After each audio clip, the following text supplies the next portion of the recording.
Olá, bem-vindos à aula 11 do curso de Google Planilhas ofertada pelo PET-CC. Nessa aula, irei falar um pouco sobre as funções de arredondamento de um valor.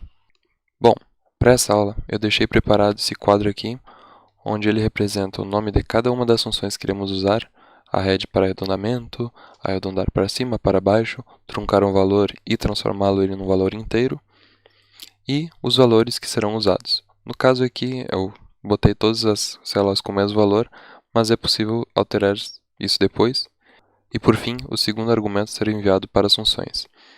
Essa coluna aqui irei explicar ao decorrer do vídeo.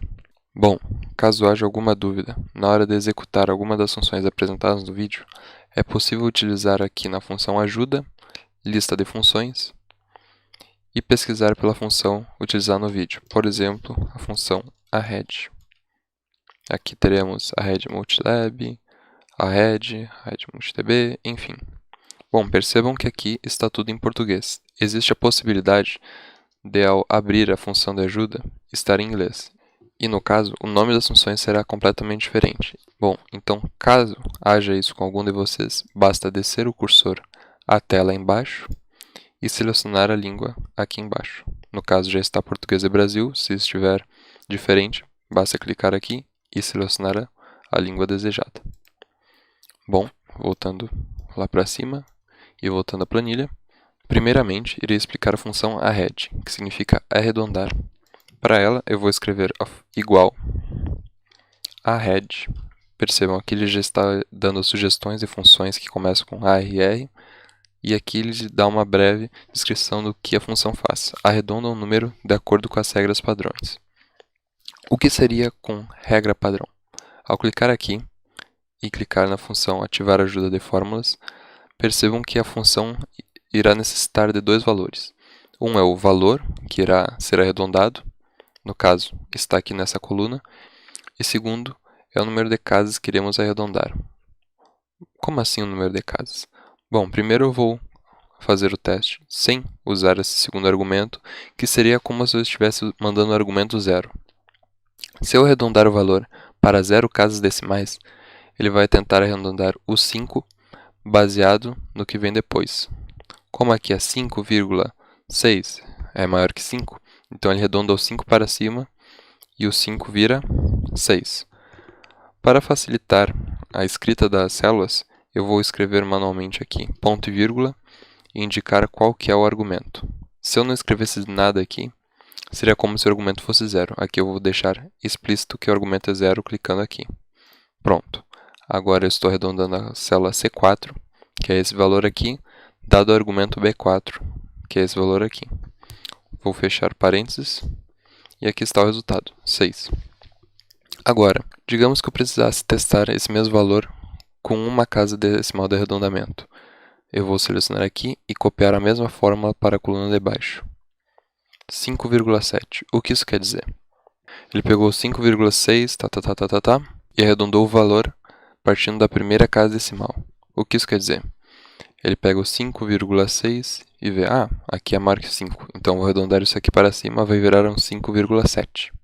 Percebam que todos os números após a casa decimal escolhida tornam-se zero. Essa é a diferença entre as funções de arredondamento e simplesmente utilizar diminuir o número de casas ou aumentar. Porque aqui ele está literalmente arredondando o número e deixando o excesso para trás.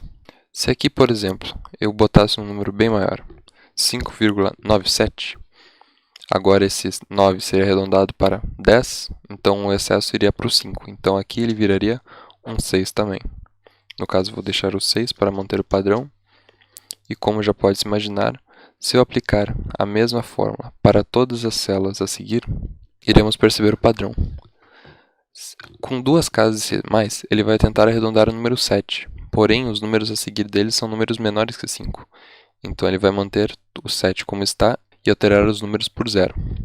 Se alterarmos a partir da terceira casa decimal, o 2, o número seguido do 2 é um 9, ele vai arredondar o 2 para um 3. Se arredondarmos a partir do 4, é como vimos no exemplo anterior.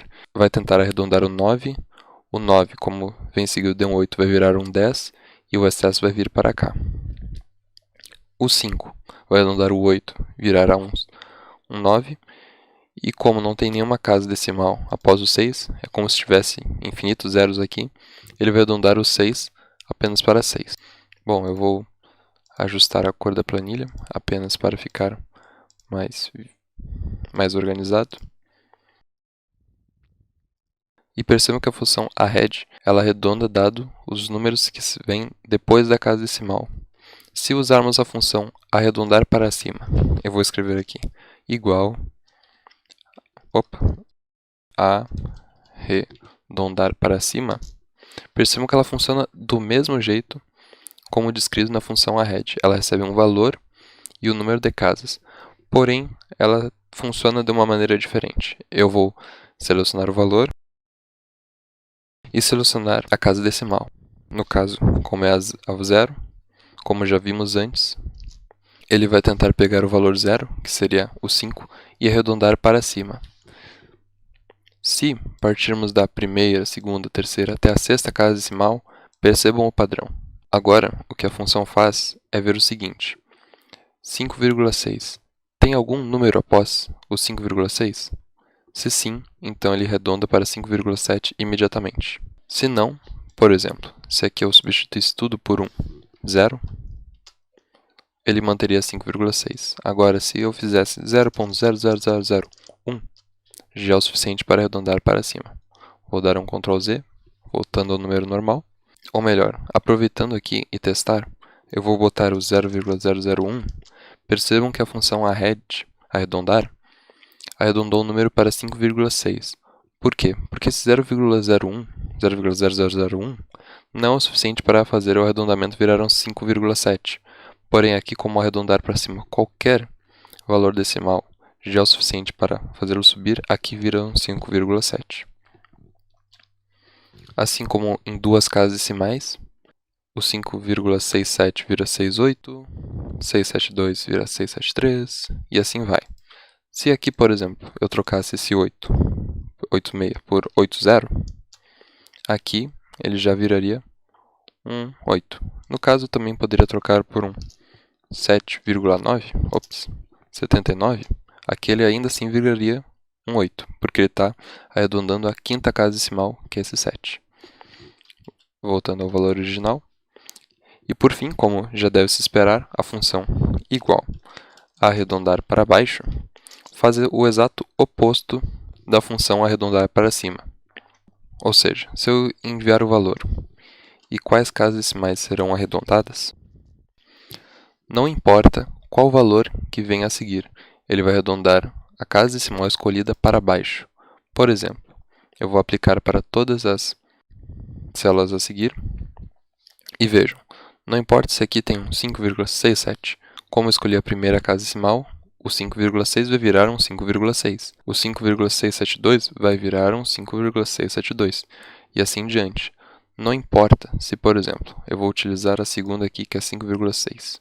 Se eu botasse infinitos 9 aqui, isso aqui, qualquer função de arredondamento, indicaria que é 5,7. Porém, como estamos arredondando para baixo, inclusive até o Google Planilhas afirma que isso aqui é um 5,7. Porém, como o valor é 5,6999, a função arredondar para baixo vai virar um 5,6 arredondando para baixo. A função truncar, ela faz o seguinte: digamos que não me interessa os números que vêm após determinada casa decimal, porém eu não quero que eles sejam alterados. Eu uso a função truncar, ou seja, eu vou truncar um número, indicar qual número eu quero truncar, no caso o valor, indicar quantas casas decimais vão ser truncadas. No caso, como a casa decimal é 0, ele está ignorando todas as casas decimais e está pegando apenas o primeiro número. Se eu aplicar para as demais células, o que acontecerá será o seguinte: ele irá pegar até a primeira casa decimal, se o argumento for 1, até a segunda casa, se o argumento for 2, a terceira casa, se o argumento for 3. Isso é bem útil caso estejamos um valor com diversas casas decimais e não queremos aplicar a função de diminuir o número de casas decimais. Percebam que aqui o número ainda está aqui, 5,6 alguma coisa, porém aqui está apenas sendo visualizado duas casas decimais. Aqui a função truncar não. A função truncar ela recebe o número de casas decimais e transforma o número em realmente 5,3 casas decimais. Se aumentar o número, se aumentar o número, percebam que aqui só tem 0. Por quê? Porque qualquer coisa depois do número de casas é completamente ignorado. E por fim, a função int. A função int, de inteiro, ela serve para transformar um número com infinitas ou nenhuma casa decimal no seu valor inteiro. O que isso quer dizer?